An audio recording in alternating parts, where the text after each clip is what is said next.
șamponul preferat al copilului.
In 1997, the death of a princess and her lover rocked the world. 10 years later, it led to the longest, most expensive and most sensational inquest in British legal history. Hundreds of witnesses were called. There were arguments, lies, tears and accusations, as intimate details of their private lives were dissected on the world stage. Yet before the court case had even begun, the media had already decided what the verdict should be. However, in Britain and around the world, millions of ordinary people were convinced, and after the inquest still are convinced, that the deaths of Princess Diana and Dodi Fayed were no accident. I think it's murder. Murder. It was murder. For me, I think it was a murder. Murder. In my opinion, there can be no doubt that she was actually murdered. When the woman left a note saying, FYI, if I'm dead, here's how it's gonna happen, and then it happens exactly like that, I think someone should pay attention. I mean, I just know our initial reaction was, well, they finally killed her, because we're used to it. I think it was murder. If you go to a bar, you'll find 3 people who go, ooh, but the royals did it, didn't they? Oh, of course Diana was bumped off. She knew she was going to be bumped off. I wasn't sure if Diana's death was an accident or murder, but I suspected a cover-up by the British establishment, an elaborate exercise in burying the truth rather than uncovering it. I suspected a conspiracy, but this isn't just the old story about a conspiracy before the crash. It's about a conspiracy after the crash. We all know that the biggest scandals are always the cover-ups. I mean, it isn't the Watergate, it's not the break-in, it's the cover-up which is the big scandal. When you have the head of the British security services calmly announcing we have never killed anybody in the last 50 years, I laughed out loud. What's the point of them then? I didn't believe it. And so if you don't believe that, where does that leave the rest of the establishment evidence? I decided to watch and wait, then tell the story that the press and TV news wouldn't tell. The result is a documentary that reveals what really happened during those 6 months in the Royal Courts of Justice. It is The Inquest of the Inquest. The royal family likes to present itself as part of a benign and freedom-loving tradition in films such as The King's Speech. As you will have gathered by now, this film is the antidote to The King's Speech. The inquest was held in the royal family's own court, so is it any wonder that the coroner, the royal representative in charge, decided that the key royal suspects need not even appear at the inquest to be questioned? Right from the inquest's first day, I thought, what if this woman's name had been Diana Smith, and she'd written in a note which had been subsequently unveiled, "My husband Charles Smith wants me to die in a car accident." and subsequently she did. In any other family or in any other country, surely Charles Smith would have been called to the witness stand at the inquest into his wife's death. Every word you hear from the courtroom has been meticulously reconstructed just as it happened. I also had my own undercover reporter in the press tent, Richard Wiseman, listening to the journalists' conversations. Every word you hear them say was noted down exactly and precisely timed and dated. I thought when we started that I had about a fortnight before somebody tripped over my notes and realised that I actually wasn't making notes on the inquest, I was making notes on what the other journalists were saying to each other. And the longer it went on, the more I thought, I can't believe I'm getting away with this. For once, a reporter was doing the dirty on his colleagues, so the world could learn how they only reported one side of the story, ignoring anything that didn't fit their pre-written script. This looks like 6 months of my life I'm not going to get back. An absolute fucking nightmare, isn't it? There's a road accident, for Christ's sake, get over it. Young girls identify with the person who becomes the consort of the king. The big idea of being a princess and becoming queen is a fantasy. There are fairy stories about it. It's a constant fantasy for little girls. Diana dreamed of becoming a princess too, but unfortunately for her, when her fairy tale fantasy came true, the reality was not a dream, it was a nightmare. The royal family, it really is true, are much more, at least in that generation, are much more interested in animals than they are in human beings. The royals are not a sentimental bunch and treat their wives like farmers treat cattle. They're not big on romance. They're very big on breeding. And I suppose in love. Of course. Whatever in love means. Whatever in love means. Perhaps that was Diana's first intimation that this would be a loveless marriage. First of all, Mr. Al-Fayed, you have been saying for years that you believe your son was not the victim of an accident, that when he was with Lady Di, the royal family was so upset with her dating him. The fact that he was Muslim, they had him bumped off. In other words, this was a hit, a murder, and not an accident. Absolutely. It's a terrorist murder. Okay. It's not a murder, it's a slaughter of those bloody racist royal family. You think Prince Philip is so smart that he could mastermind all of this and orchestrate it? Yeah, he's vicious. Yeah, of course. You think a guy like that will accept? My son, different religion, different nationality, will be the future stepfather of the future king. You think this bloody racist family, right, will accept that? I feel for you. If my daughters were in that car with Lady Di and this was, you know... Of course you'd want to get to the bottom of it. I'd want to get to the bottom of it, and I don't blame you. Mr. Al-Fayed, just as a background, are you a self-made guy? I mean, did you just come to... That's right, that's self-made. All I know is he owns Harrods, and that store is amazing. I think the whole bloody thing's racist.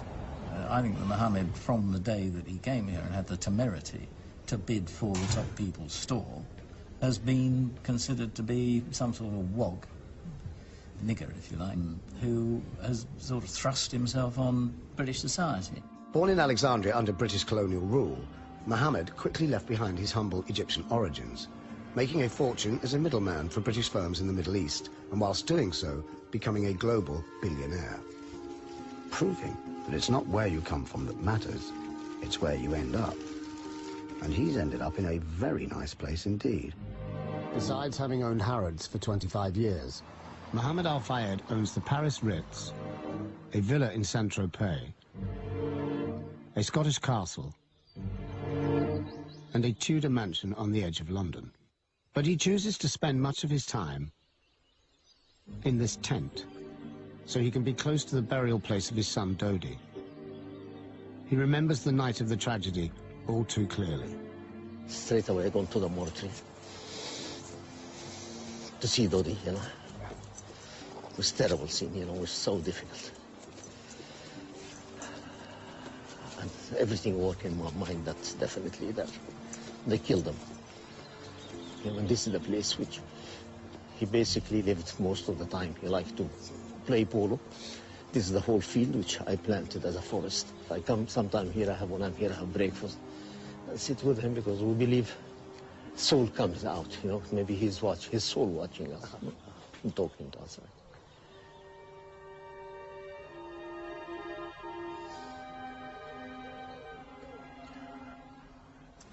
as it were.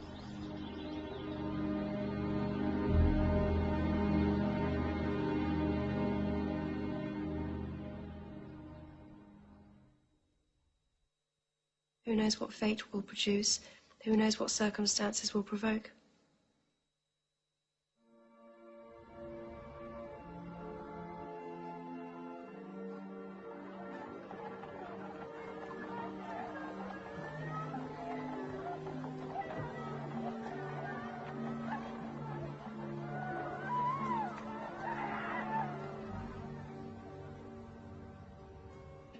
The crash happened on the 31st of August 1997, the last day of an extraordinary month for Diana.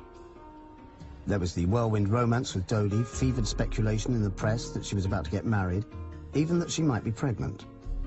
Where would it all end? Would the mother of the future King of England get hitched to a Muslim and have children by him too and set up a rival court in the USA? The princess of the world at that time. The girl everybody wanted. I saw him with her. I saw the house in Malibu that Dodi was going to buy for them. Who knows what might have happened if she'd lived. So whether you think it was an accident or murder, one fact is incontrovertibly true. It was chillingly convenient for the Windsors that Diana died when she did. The last holiday she spent with her boys with me for nearly 2 weeks.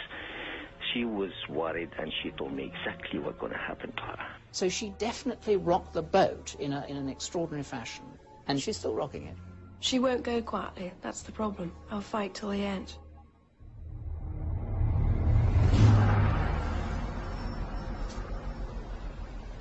It's day one of the inquest into Diana and Dodi's deaths.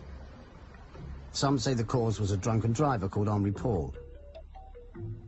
Some blame the paparazzi. Others suspect foul play, a staged crash involving a mysterious white Fiat Uno, perhaps on the orders of Prince Philip. The French report into the crash has been kept secret. The British report was riddled with contradictions. Several coroners came and went, and attempts to hold the inquest without a jury were overturned. So here we are, at last, at the start of an inquest that may finally turn the full floodlights onto the workings of the British establishment and the royal family. The media call this the Diana inquest, forgetting that 3 people died in that crash, not just Diana, but Dodi Fayed and driver Henri Paul too. Apparently there is a meritocracy even in death, and some demises are considered more important than others. That's me, Keith Allen, outside the Royal Courts of Justice. Note that name, Royal Courts of Justice. A sure sign of impartiality in a case where the credibility of the royal family is on trial. In the Royal Courts of Justice with a judge, or coroner as he's called here, who has sworn an oath of allegiance to the Queen and as Queen's counsellors on every side, and has already said that he is minded not to call senior royals as witnesses. Historically, the relationship between the royal family and the courts has been difficult, mainly because every judge has taken an oath of allegiance to the Queen. Now, if you've taken an oath of allegiance to the Queen and you have a legal case involving the monarchy, I mean, you're going to be biased, aren't you? Curiously, the media have decided the outcome of the inquest before it has even begun, and have already declared it a waste of time and money.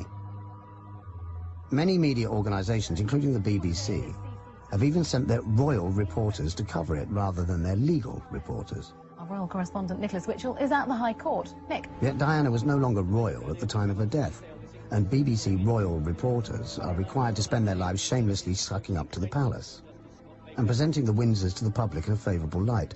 So what chance is there of impartiality from them? With most people getting their news about the inquest from journalists with such an obvious bias, I thought it was important that somebody with an open mind also reported on it. Quis custodiet ipsos custodes? Who judges the judges? Well, on this occasion, it seemed to be me and my mole. From the outset, it was clear that the coroner was firmly on the side of the establishment, hardly surprising, as he's part of it. I thought the story of the opening day would be the coroner points the jury in the direction of it being an accident, which he clearly did, and also the fact he was anticipating what the former leader of the London police was going to say without him being there.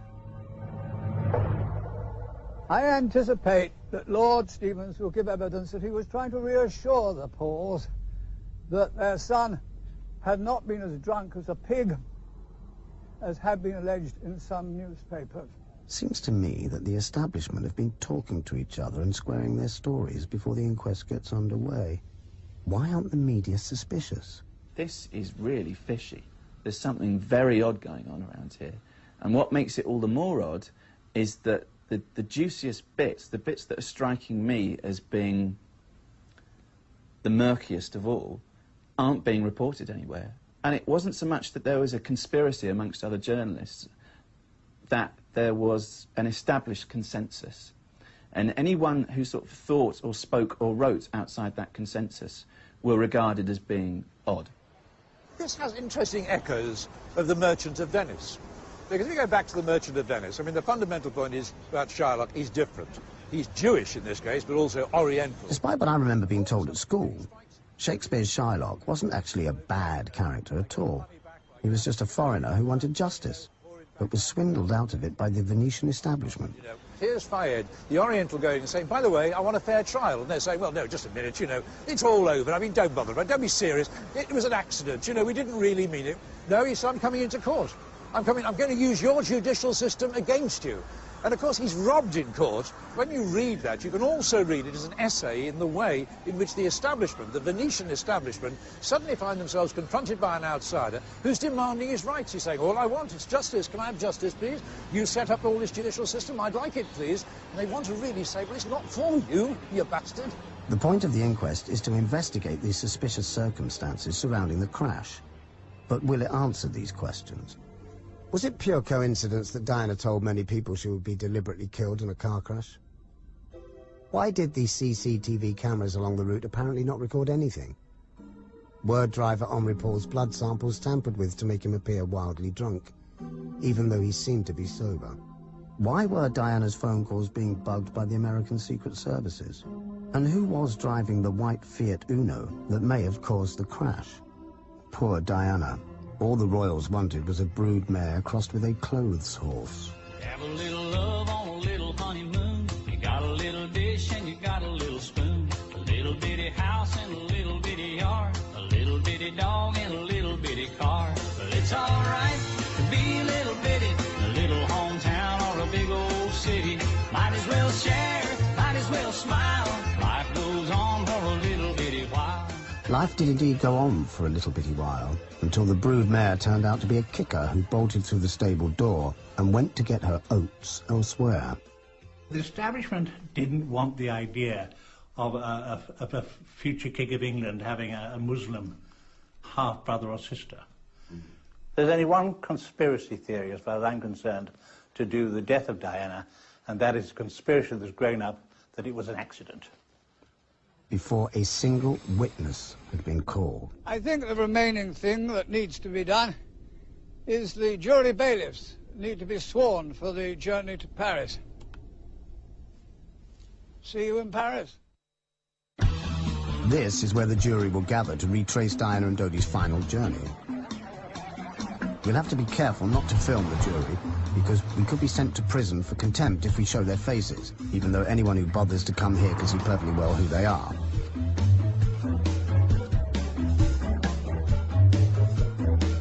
And oh, look. Well, there's Posh Spice, who just happens to walk out of the Ritz while the world's cameras are here. Diana was a celebrity who was supposedly hounded by the paparazzi, yet now here's another celebrity using the inquest as a chance for a photo opportunity with the paparazzi. They never learn.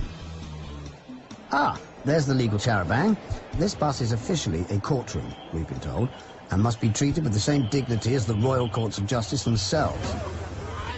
But, oh dear, first it appears to have knocked a policeman off his motorcycle, and now a tyre has just burst, thereby somehow undermining the majesty of the law. After the jury had visited the crash scene, so did I. This company.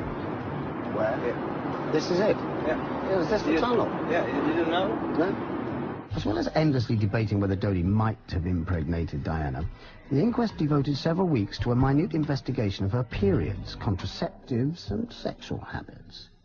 It's almost as though the establishment wanted to demythologize her in the eyes of ordinary people by putting her uterus on public display. And by going in with Dodi Fayed and falling in love with him, as I believe she absolutely did, head over heels with the guy, you've got the ultimate cocktail of danger for the British establishment. Perhaps it was unwise for Diana and Dodi to get together, but they clearly felt deeply in love. And thinking about the way their lives were prematurely snuffed out had a strangely melancholic effect on me that night.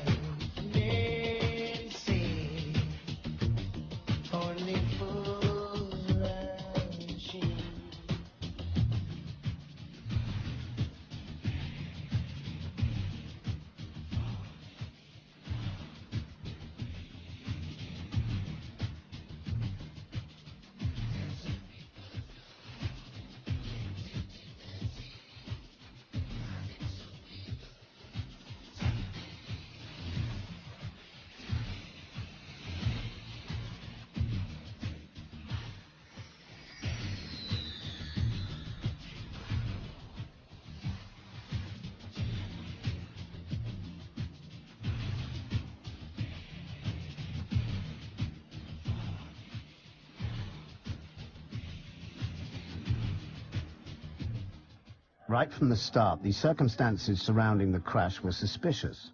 Within a day, before tests on Henri Paul's blood had even been completed, the French authorities had leaked a story to the press that this was a simple accident caused by a driver who was drunk as a pig. Although the only alcohol he seems to have consumed that night was 2 Ricards, less than 1/4 of the amount the French authorities claimed he'd drunk. He certainly seemed sober minutes before he drove the Mercedes, and within hours of the crash, French police had allowed a road-sweeping van to wash away all the evidence. What a coincidence. That's exactly what the Pakistan police did in 2007, when they immediately hosed down the place where Benazir Bhutto was assassinated. It's so much easier to claim that a death was just an accident if the evidence has been washed away. It's like my electrician. I was at home last week when he arrived, told him what I was doing. And he immediately turned round and said, "Oh, yeah, but MI5 did that, didn't they?" And the trouble is, intelligent people believe this shit and get carried away with it. I mean, people do love a conspiracy theory, don't they? Ah, the gentleman of the press. This is the only way most people get to know what's going on at the inquest. And there's no doubt that almost all of the media had already reached their verdict long before the inquest started.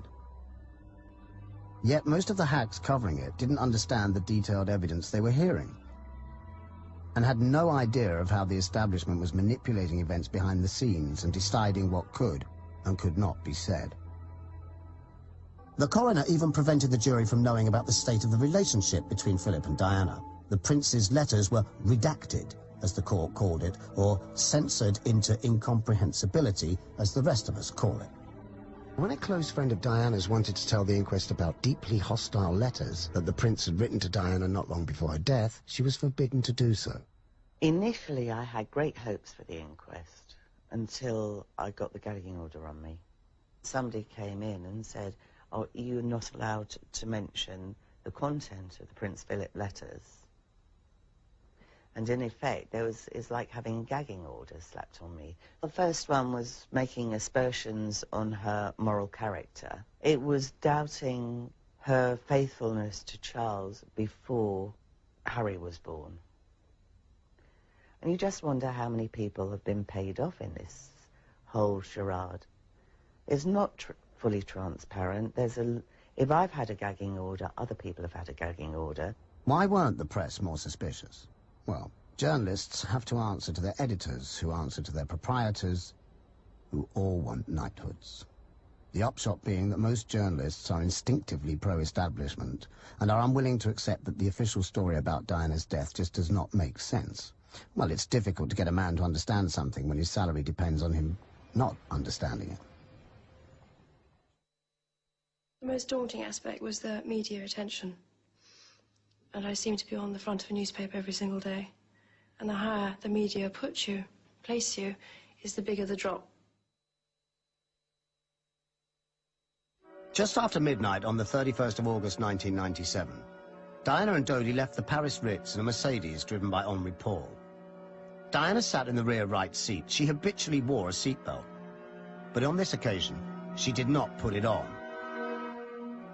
When the car was subsequently examined by a crash expert on behalf of the Metropolitan Police, the rear right seatbelt was found to be defective.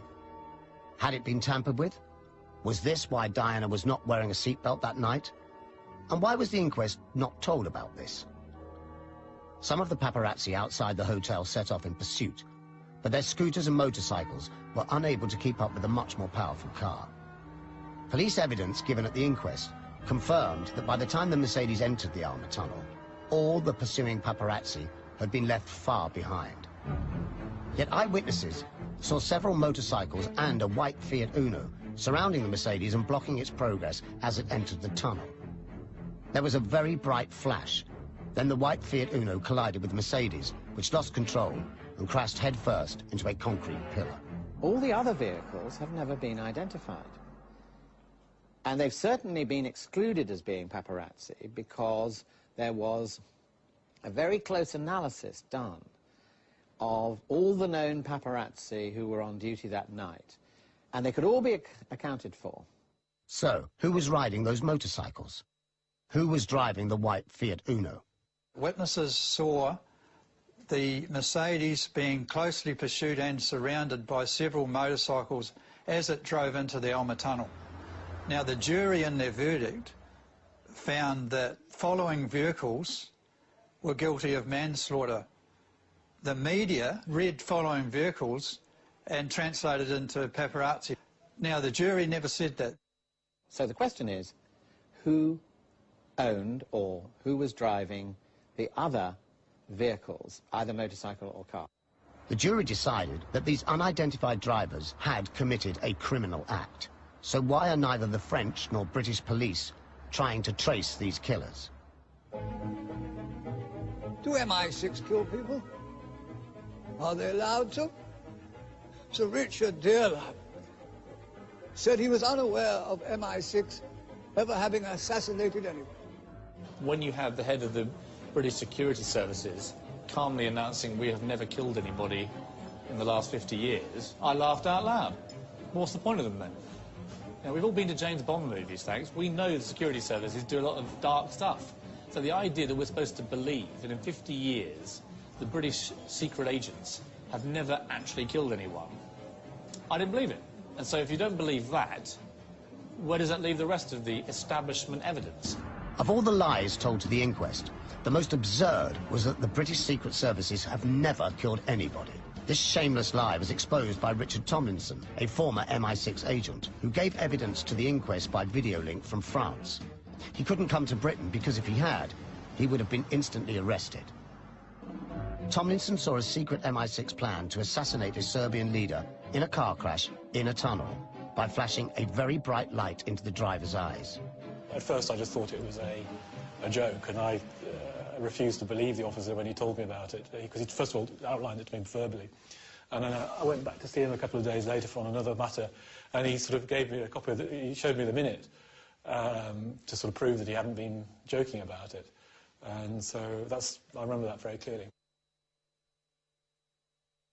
Well, there have been other times in my life where I have been involved in death, yes. But I can't talk about that. Curiously, several witnesses who were near the Alma Tunnel at the time of the crash reported seeing a bright flash seconds before the collision. Have you ever driven at night when some careless driver is coming at you with his headlights on full beam? Imagine that, 100 times as bright, in a narrow tunnel. The result would be exactly what happened to Diana and Dodie's car.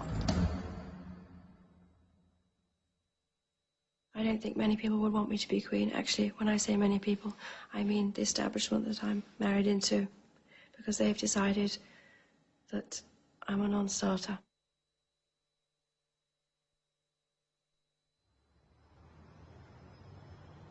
The question that haunts me is around the time of the crash, that she wasn't taken more rapidly to a hospital.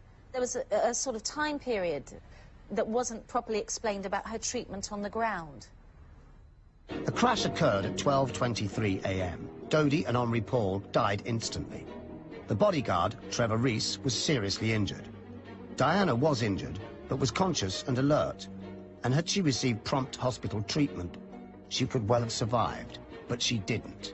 Instead, an ambulance containing Dr. Jean-Marc Martineau arrived at the scene. Although other ambulances were also present, he took sole charge of the princess and made a series of bizarre and disturbing decisions that sealed her fate. It took an astonishing 37 minutes after the crash for Dr. Martineau to remove the still conscious Diana from the Mercedes and put her in his ambulance. Odd, because the back of the car was undamaged. It took an extraordinary 81 minutes after the crash before the ambulance even set off for the nearby hospital. Oddly, it made no radio contact with Ambulance HQ throughout the journey. It took an inexplicable 1 hour and 43 minutes after the crash before the ambulance arrived at the nearby hospital, having travelled there at a snail's pace on empty roads. By then, Diana's life was ebbing away. At the inquest, experts agreed that her life could have been saved had it not been for the suspiciously slow and furtive actions of Dr. Martineau and his crew, the other members of which have never been officially identified or interviewed.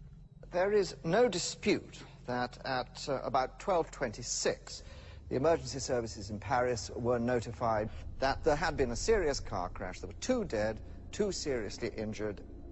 So all it needed at 12:35, if I may say so through you, was 1 call saying, look, I think we may have a real problem here. Please be at the ready.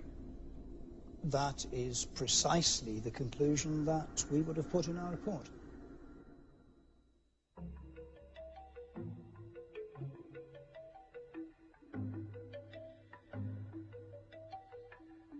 The BBC's chief royal correspondent used to pay particularly close attention. Here's the guy that considers himself to be, effectively, the Walter Cronkite of British television. He's in front of, arguably, the story of the decade. It's unfolding, but he doesn't even have to dig it up. It's happening right in front of him. And the guy falls asleep. And not just once, but several times. I do things differently because I don't go by a rule book, because I lead from the heart, not the head. And albeit that's got me into trouble in my work, I understand that. But someone's got to go out there and love people and show it.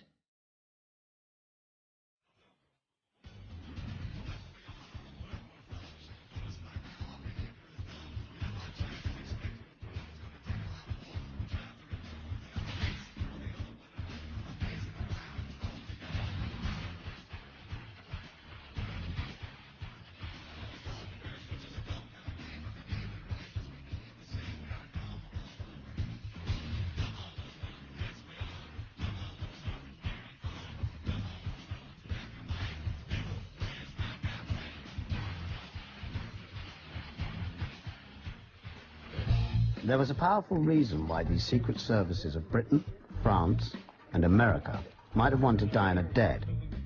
It was Diana's involvement in the campaign to ban landmines. A worldwide movement to ban anti-personnel landmines gathered speed during 1996.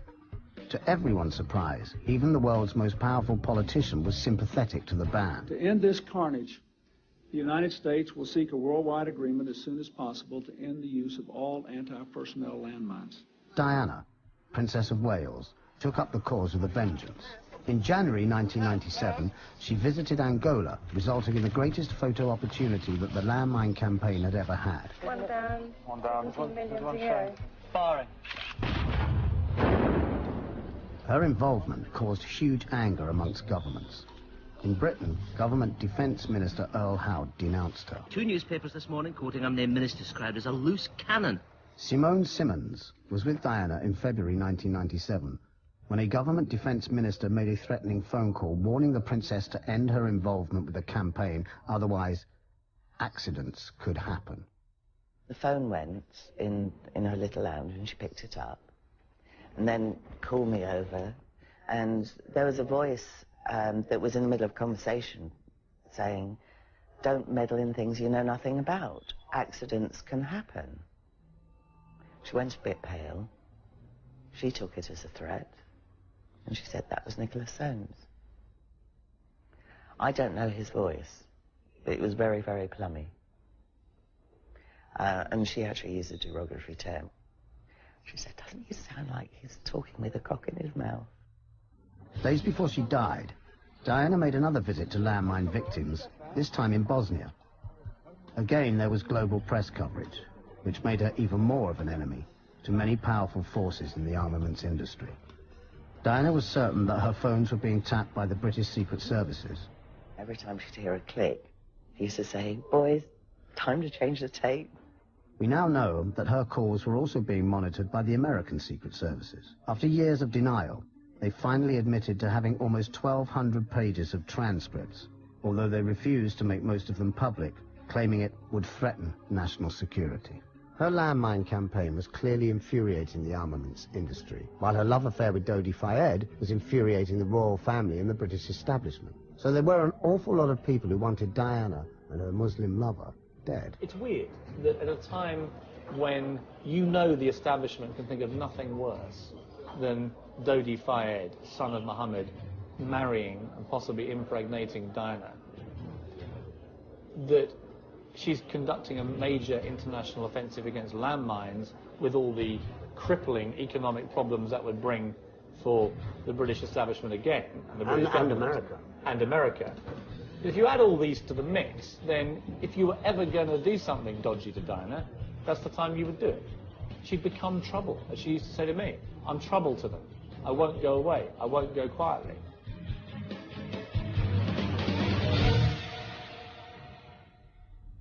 Presidents have been killed for less.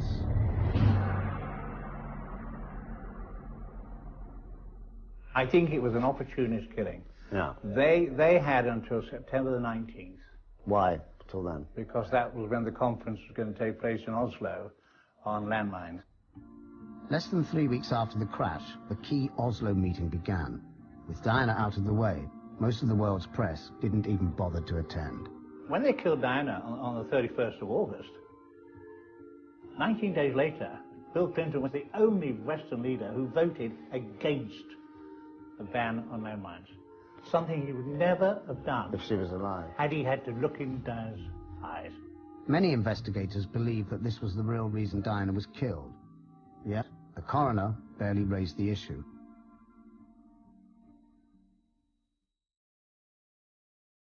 Knowledge is power.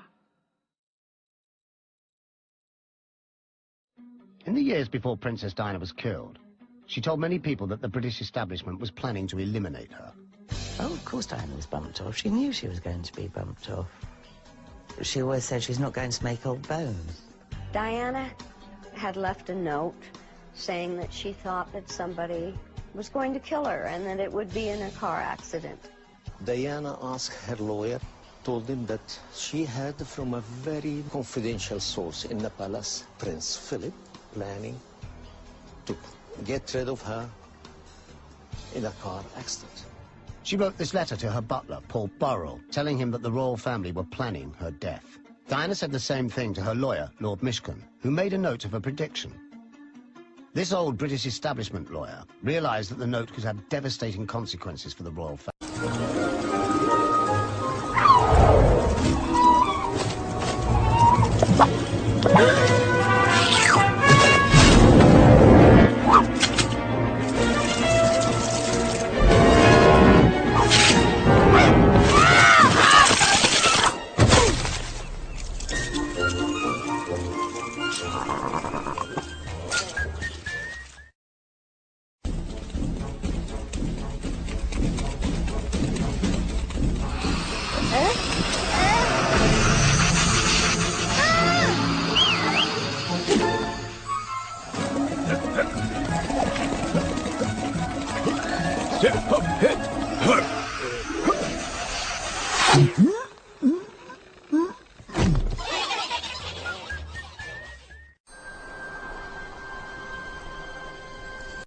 So 3 weeks after her death, he handed it to Britain's chief policeman, Lord Condon.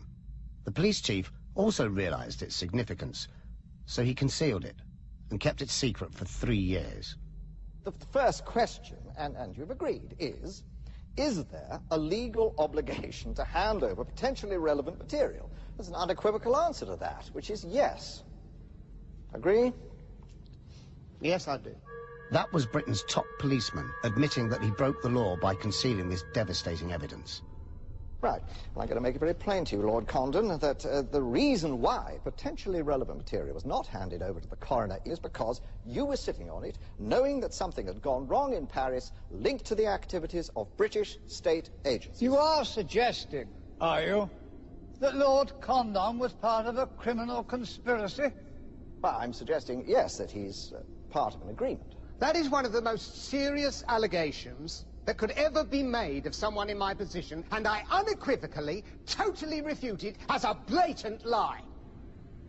If, in September 1997, this information had gone public, nobody would have spoken anymore about the paparazzi, about Henry Paul.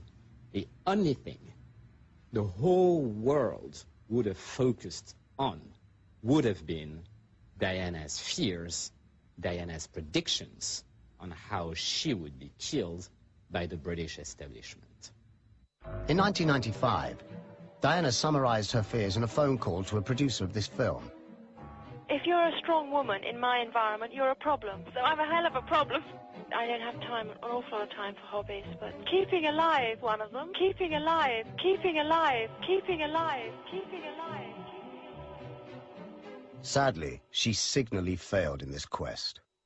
Lord Condon wasn't the only senior policeman to hide the lawyer's note. Lord Stevens, his successor as police chief, concealed it for a further 3 years. Both men broke the law. Both men were made lords by the Queen. I'd like to be a queen of people's hearts, in people's hearts. But I don't see myself being queen of this country.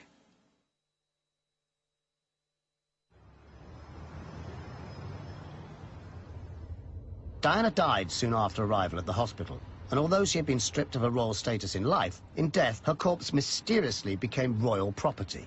Within hours, royal representatives had given orders for her body to be partially embalmed, a process that conveniently made it impossible for anyone to tell if she had been pregnant. Attention then turned to the body of the driver, Henry Paul. Before blood tests had even been completed, the French authorities were already insisting that he was drunk as a pig, although the only alcohol he is known to have consumed that night were 2 single Ricards. This is Henry Paul minutes before the fatal crash. Far from looking drunk as a pig, he seems to be sober as a judge.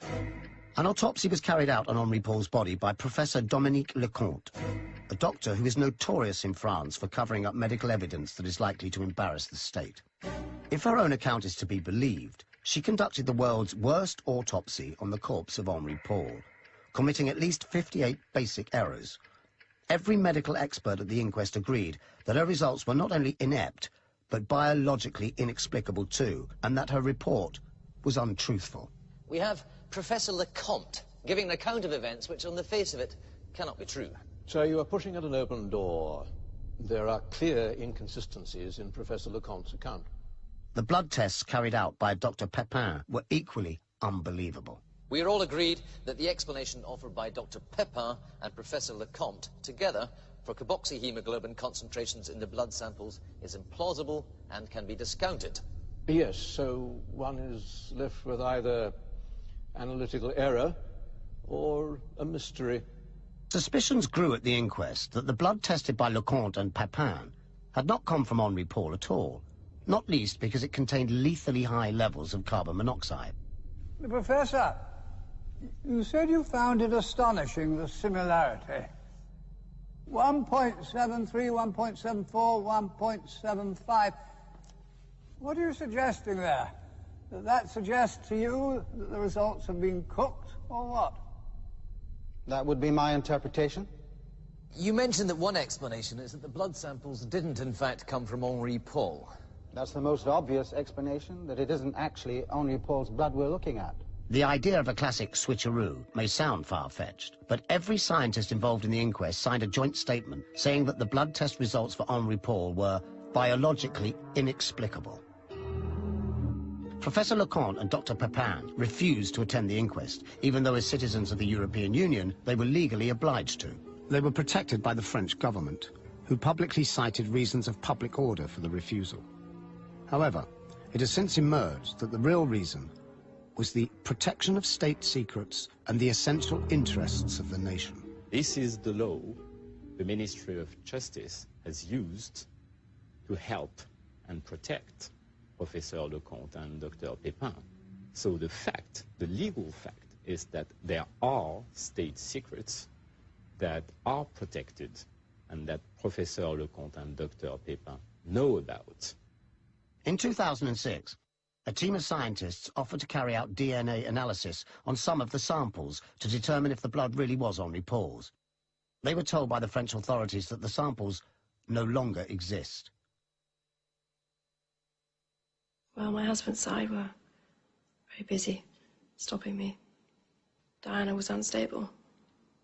They decided that was the problem.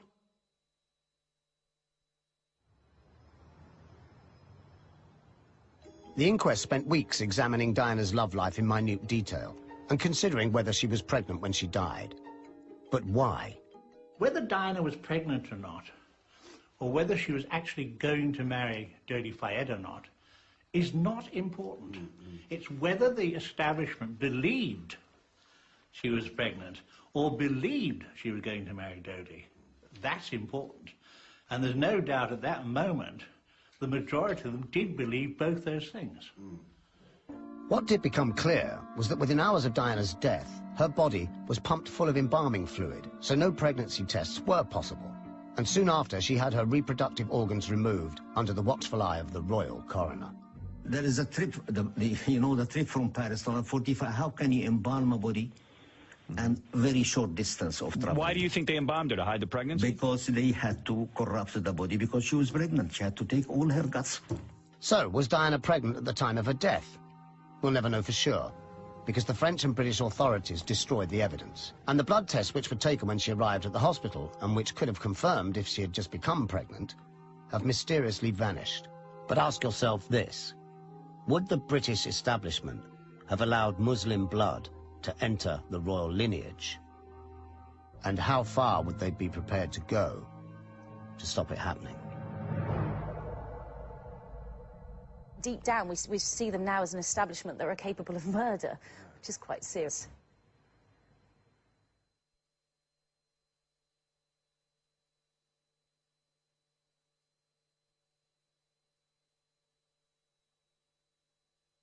I was very bad life and he started blubbering.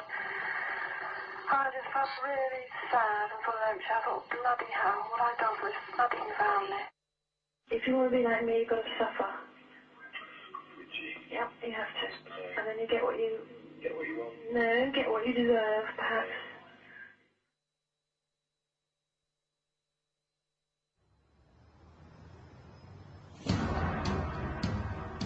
There is no doubt that the entire inquest was skillfully manipulated by powerful, unelected forces to the advantage of the royal family. This could only happen because Britain is, in essence, a monarchy, not a democracy. Much of Britain still operates on a system of unelected power. And at its centre are the Windsors, the old aristocracy, and their vast wealth. Just as in medieval times, the royal family live a life of unfettered privilege, with British taxpayers funding their lavish existence. I mean, where do we get off on this argument? Only one family, and by the way, a highly unrepresentative family, has the right to a seat at the head of stateship of our country.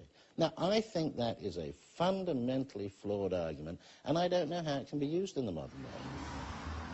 The idea of a hereditary ruler is as absurd as the idea of a hereditary mathematician. Officially, the royal family cost British taxpayers £40 million a year, but that's just the tip of a very large iceberg. The royal palaces are maintained by the taxpayer, even private ones, such as Balmoral. Windsor Castle is theirs too, except, of course, when it burnt down, when the bill for rebuilding it also fell on the public purse. Their wealth includes the vast royal art collection, which is worth billions of pounds and belongs to the British people, yet the people aren't allowed to see it.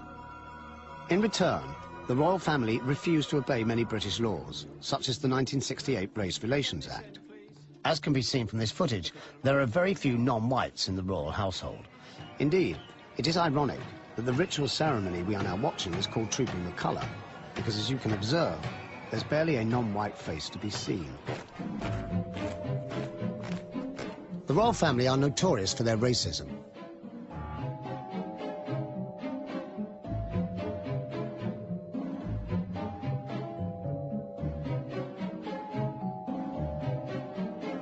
These phrases have all been said by the royals in public, so God alone knows what they say in private.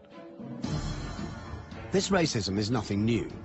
There was a close relationship between the British royal family and the Nazis during the 1930s, details of which remain a closely guarded secret.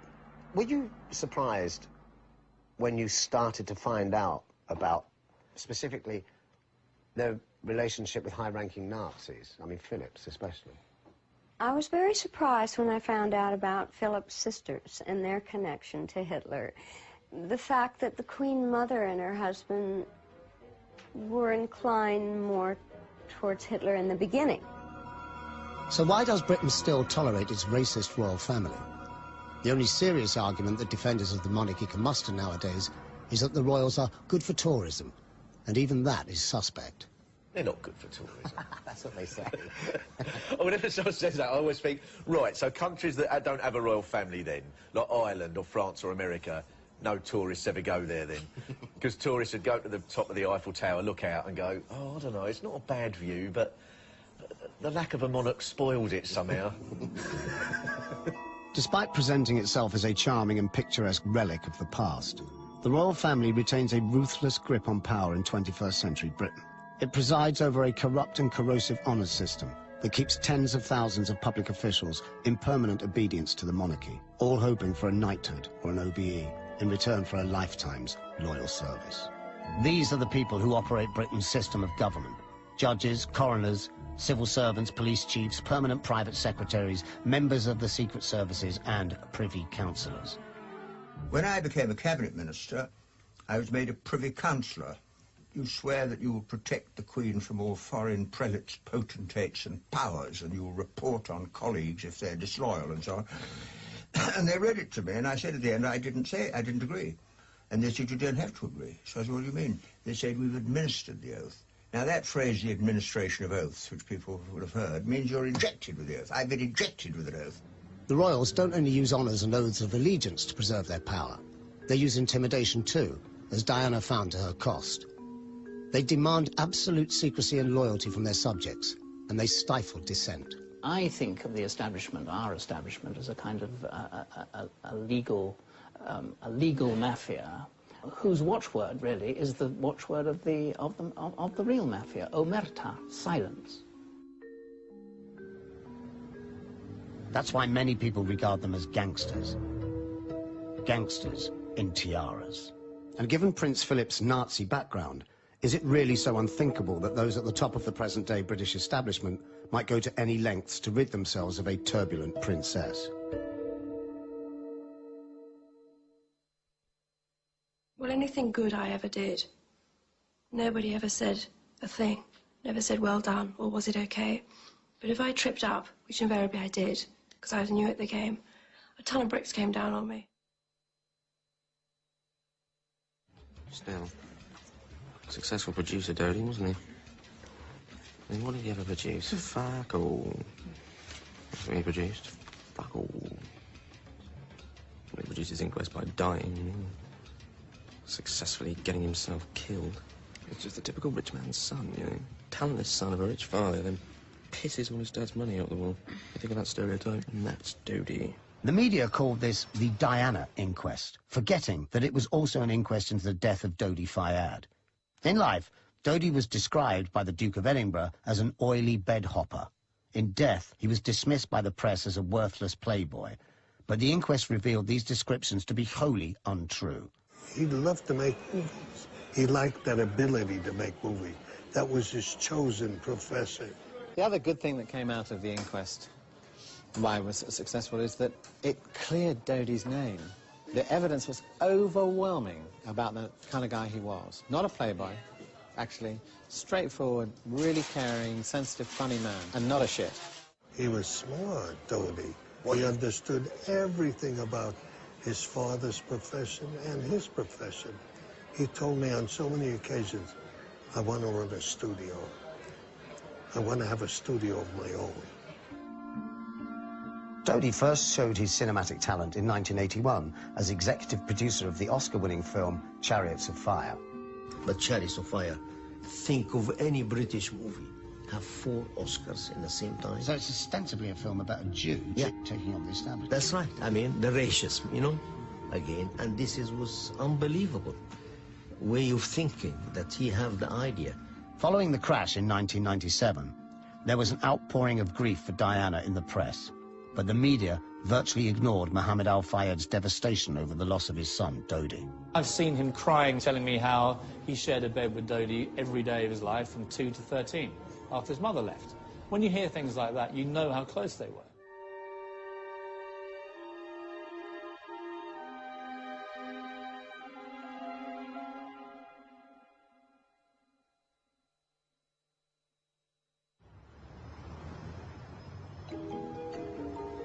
Despite lasting 6 months and claiming to be an in-depth investigation, the inquest failed to find answers to many basic questions regarding Henri Paul.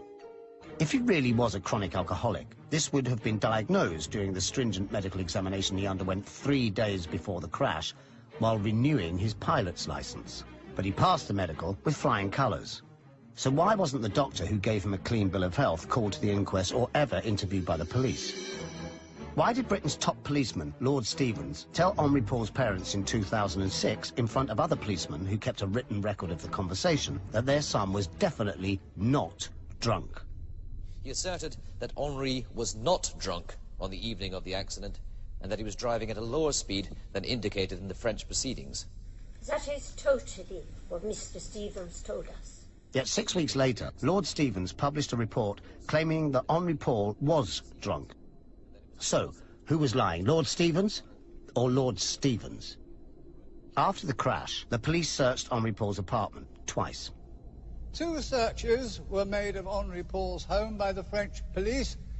More alcohol was recorded as discovered on the 2nd search than on the 1st. The first time, all the police found was an unopened bottle of champagne and a quarter bottle of martini, which hardly supports the claim that he was an alcoholic. So the police returned a few days later. And, would you believe it, this time they claimed to have found enough alcohol to stock an entire bar. Beer, wine, Ricard, bourbon, vodka, port, champagne, cassis, Pinot... There is no obvious explanation for this. You must consider whether there are any sinister implications. Some might say that, on the contrary, there is a very obvious explanation, and that its implications are very sinister indeed. The inquest heard undisputed evidence of Henri Paul's links to the French Secret Services, the Direction de la Surveillance du Territoire, and to Britain's MI6. I just remember reading this file and thinking it was interesting that, first of all, they had a Frenchman working for MI6, because it's actually quite rare to find someone who is French who are prepared to work for MI6, because they quite often don't. And secondly, because I'm a pilot myself, I remember this particular person having an interest in flying. So why did the coroner tell the jury in his summing up that Henri Paul had no links to the security services? Henri Paul's bank accounts show he received a total of 350,000 French francs of unexplained income during the final months of his life, mostly from cheques. Why didn't the inquest establish who had written those cheques, or examine the transactions made on Henri Paul's 5 credit cards, or allow the jury to see his mobile phone records? Why did Henri Paul go missing from the hotel for 7 minutes at 10:36? Was he meeting an accomplice in the Place Vendôme? What about the gesture that Henri Paul made outside the Ritz moments before driving off in the Mercedes? Was it a signal to an accomplice? If the inquest had failed to answer 1 or 2 of these simple questions, you might put it down to incompetence. But its failure even to ask many of them can only have happened because the authorities already knew the answers and wanted to keep them hidden. Henri Paul was not drunk and was working for the Secret Services on the night that he died. Day 68. The only senior representative of the royal household to appear at the inquest was Sir Robert Fellows, the Queen's private secretary. On day 68, while under oath, he had the following interchange with Michael Mansfield. Were you on holiday at the time? I was on holiday from somewhere around the first week of August. Until? The week after the death of the Princess and Mr. Al Fayed. and I went back to Balmoral on the following Sunday, I think, after the funeral.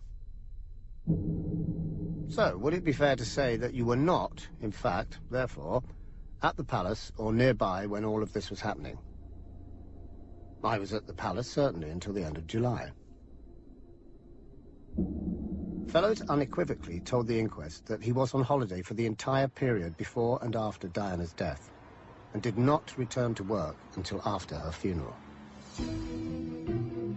Now, let's move to January 2011, and the publication of the diary of Tony Blair's press secretary, Alastair Campbell. 31st August. At about 4 a.m., I got a flavour of the royal establishment's approach when I had a conference call with Robert Fellows. You know about Diana, do you? She's dead. It was all very matter-of-fact. 1st of September, meeting at the Lord Chamberlain's office, attended by Robert Fellows. 2nd of September, 10 a.m. Fellows and I had a discussion. 3rd of September. Fellows called early. 4th of September. I had another discussion with Fellows. 5th of September. Fellows said we had all worked well together. Far from being on holiday, as he had claimed under oath, Fellows was at the very centre of Diana's funeral arrangements, overseeing her burial throughout the week. Fellows was the man that Diana had described to friends as one of the 3 names that I fear. He hates me. He will do anything to get me out of the royals. Sir Robert Fellows was made a lord in 1998.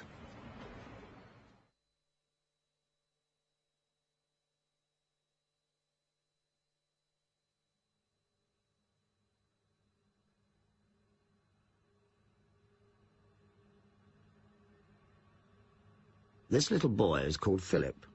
His full name is Philip Schleswig-Holstein-Sonderburg-Glucksburg, and he grew up in Germany. He was raised amongst his Nazi in-laws, some of whom later became high-ranking members of the SS. His Nazi relatives then sent him to this school in southern Germany, where he studied for a while under the Nazi curriculum. Philip later recalled that there was much heel-clicking and shouts of Heil Hitler were compulsory. And here's Philip, in Darmstadt, in the heart of Germany, in November 1937, attending a family funeral for some of his Nazi in-laws. Marching in front of a Sieg-heiling crowd, this is Philip, next to Christoph, his SS brother-in-law, and Philip, his Nazi stormtrooper brother-in-law. Imagine if a man with a past like this had somehow ended up marrying into British aristocracy. Well, he did. And as we know, he got first prize. He became the Duke of Edinburgh, also known as Prince Philip, after marrying Princess Elizabeth, the future Queen of England.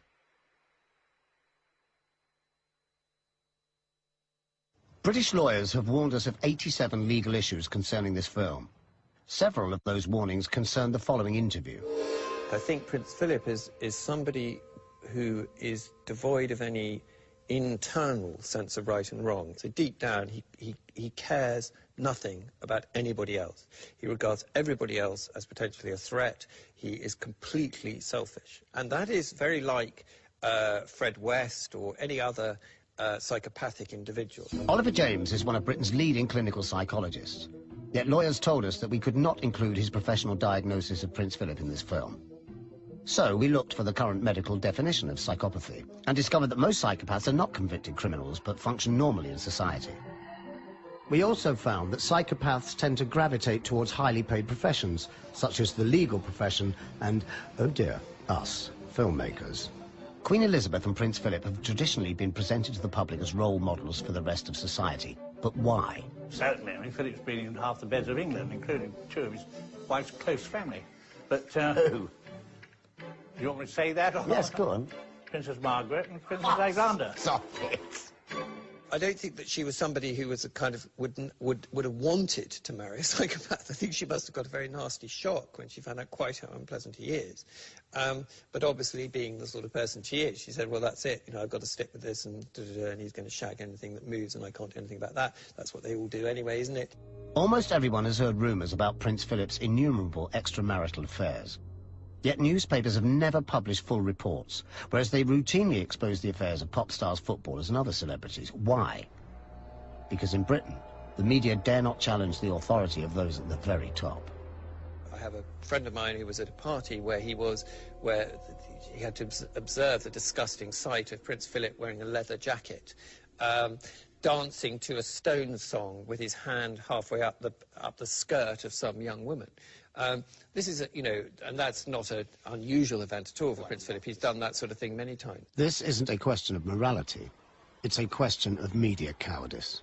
The British press usually love nothing more than exposing the peccadilloes of eminent people.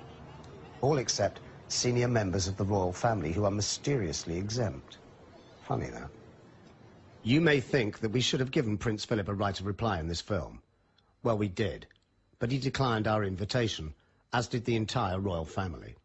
And they are not the only ones. In fact, if you're wondering why you're not hearing from any members of the British establishment in this film, it's certainly not for want of trying on our part. We asked all of these pillars of the establishment to take part, and they all refused. I wonder why.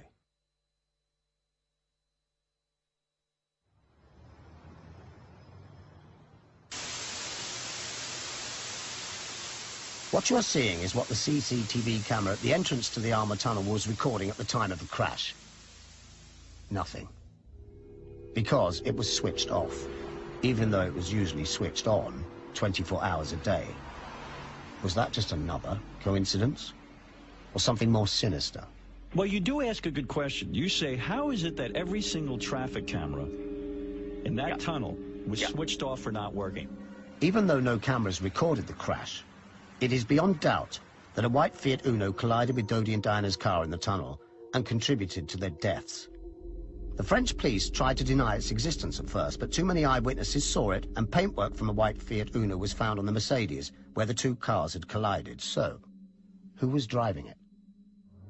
Suspicions fell on James Anderson, a photographer with connections to the Secret Services. He had been following Dodi and Diana earlier in the month during their holiday in the Mediterranean, but he was not amongst the paparazzi who were waiting outside the Paris Ritz on the night of the crash.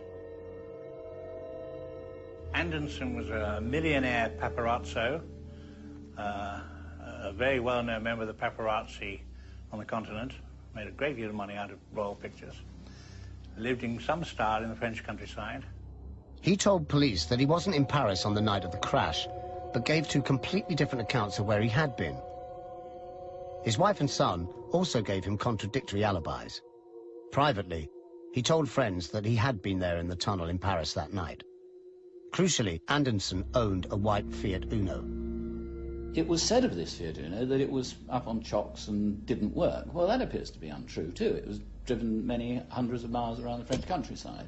So the whole question of the Fiat Uno and who was driving it, which is, of course, absolutely crucial, totally crucial to the investigation, has never been resolved. And you have to say, why? In May 2000, Anderson's body was found in a blazing car in woodland near Montpellier. In a Ministry of Defence field, shooting range field, in a car which was burned out and locked, but no keys were in the car or in his pocket. And the police claimed he committed suicide. They claimed this, even though the fireman who found him says he saw 2 bullet holes in Anderson's skull. You don't have to be a conspiracy theorist to point out that it's difficult for a man to shoot himself twice in the head and then set fire to his own car before dying. I would like a monarchy that has more contact with its people.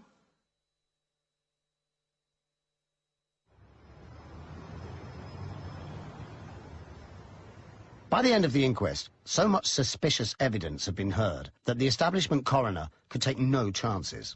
So he prevented the jury even considering murder as an option.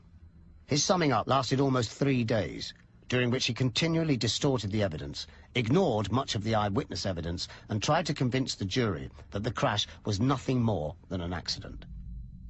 At the start, I told you it was not necessary to solve every subplot in the story. There are certain matters relating to Henri Paul that simply cannot be resolved with any clarity. You've not heard in person from Professor Lecomte, Dr. Pepin and others concerned with the analysis of Henri Paul's samples. In common with most road traffic accidents, this collision did not appear to have a single cause. The relationship between Diana and Dodie had reached the point where it could no longer be tolerated. The conspiracy theory has been minutely examined and shown to be without any substance. Will you please now retire to consider your verdicts? But the one thing the establishment and the royal courts couldn't fix was the jury. 11 ordinary men and women who ignored the coroner's one-sided summing up and instead spent almost a week examining the evidence for themselves. Richard Wiseman, diary entry. It's day 93 and we're still waiting for the verdict.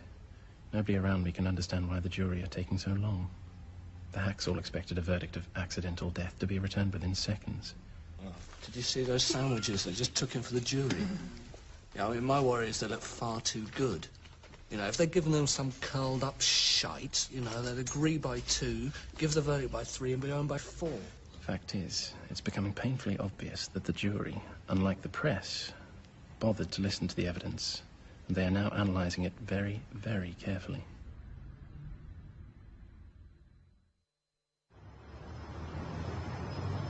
A year after the inquest into the deaths of Princess Diana and Dodi Al-Fayed, we asked a cross-section of ordinary people what the jury's verdict was. Accidental death? Purely accident. It was accident. Was it accidental? Accidental death. It was an accident. Accidental death, I believe. It was an actual accident. Accidental death. Accidental death. The answers the public gave us were uniformly inaccurate. They said the paparazzi, didn't they? The paparazzi chasing her? I think, yes, it was for the paparazzi. Around the world, people have been massively misled by the British media into believing that the deaths were an accident caused by the paparazzi. But in reality, the jury did not blame the paparazzi, and they decided that the crash was not a mere accident, but something much more serious. In the end, the jury delivered the most powerful verdict that the coroner had left open to them. Unlawful killing is defined in law as homicide or manslaughter, and the jury blamed the following vehicles, not the paparazzi. What is also interesting, overlooked, I think, almost totally by the media and commentators, was the wording of the verdict. Well, the detail of this verdict was such that it was an unlawful killing contributed to by, and one of the factors was, following vehicles, not the paparazzi. No. Initially, journalists were confused, but within minutes, the BBC was reporting that the jury had blamed the paparazzi, and the rest of the media followed the example of the British establishment's impartial broadcaster. Soon, the verdict had been spun by the media into an accident caused by the paparazzi. And so, a lie got halfway around the world while the truth was still putting its boots on. The altered verdict was still on the BBC's news website at the time of making this documentary. Whether it was a case that the commentators in the end wanted it to be the paparazzi, and so immediately assumed that, and hadn't, and often some of them didn't really follow it on a daily basis. They might read in the odd transcript, and certainly a change of that kind, which was very important because following vehicles was a much bigger category than just paparazzi because of the reasons I've just given. That nobody either wanted to understand what that meant, or if they did, weren't prepared to include it in their commentaries. The media declared that Mohammed Al-Fayed had been defeated, but in reality, the jury's verdict supported what he'd been saying all along. Diana and Dodi were unlawfully killed. 2011, and the British media, after seriously misreporting the verdict, refuse even to discuss what the verdict really means. Their deafening silence speaks volumes about the deeply troubling outcome. There was a feeling of openness about it, and yet at the end of it, I have to say, even as a supposedly educated scientific person, I would still say I don't feel at all confident that it got to the bottom of it. People will still go on thinking there is something happening here because they know the British establishment, they know their capacity for cover-ups. The newspapers in this country really don't want to upset the very top. The most bizarre thing is that normal people in this country who don't necessarily enjoy conspiracy theories, if you go to a bar, you'll find 3 people who go, ooh, but the royals did it, didn't they? I think most of the British public still believe it was dodgy. I believe Mohammed Al-Fayed will always believe it's dodgy. I believe the establishment want it all to just go away for whatever reason, and I don't know the answers to these questions. All I know is that the inquest has probably raised more questions than in the end it answered, and it answered a lot of questions. I would still say it was fantastically convenient for the monarchy that this woman died. Just think what she might be saying now if she hadn't died. Think what a problem it would have created for Camilla. Think of, it would have created serious constitutional problems. That even she was perfectly capable of being somebody who started a movement to end the monarchy. The full facts about the Alma Tunnel crash may never be known, but we do know this for certain. Dodi and Diana were the victims of an unlawful killing, and various parts of the establishment, with their unerring instinct for mutual self-preservation, then seem to have rallied around to cover it up. They covered for each other and suppressed uncomfortable facts, and they think that they have got away with it. The British establishment think that they have got away with murder. But then what's new? They've been getting away with murder for centuries.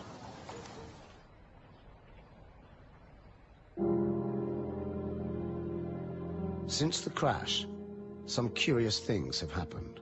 Charles has married Camilla, as he'd always wanted to. MI6 now publicly admit that they have been involved in killings. Diana has been airbrushed out of official royal history. No action has been taken against the police chiefs who suppressed Diana's sworn statement predicting that the royal family would kill her in a car crash. Instead, they both now sit in the House of Lords.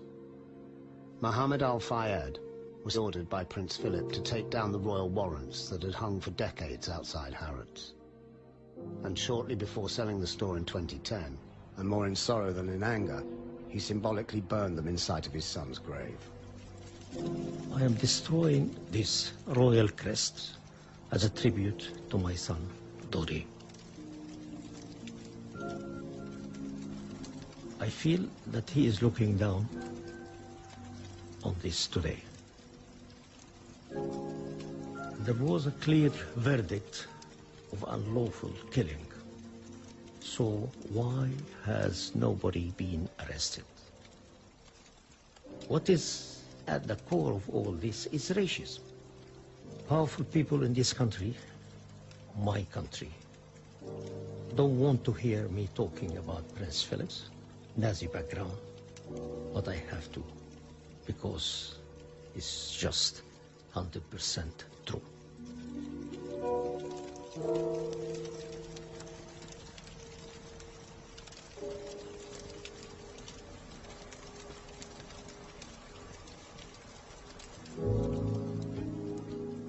They wouldn't accept me or my son. And when he fell in love with Diana, they murdered them. Despite obtaining a verdict that vindicates his years of struggle, Mohammed Al-Fayed fights on. Still grieving for his son, he has opted for truth rather than happiness. Legal action is continuing in France against the police chiefs who suppressed vital evidence, and the establishment cover-up is being steadily exposed day by day. Truth will out. And as more and more people come to understand what the damning inquest verdict really means, we may soon witness what the British establishment fears most: the end of the monarchy.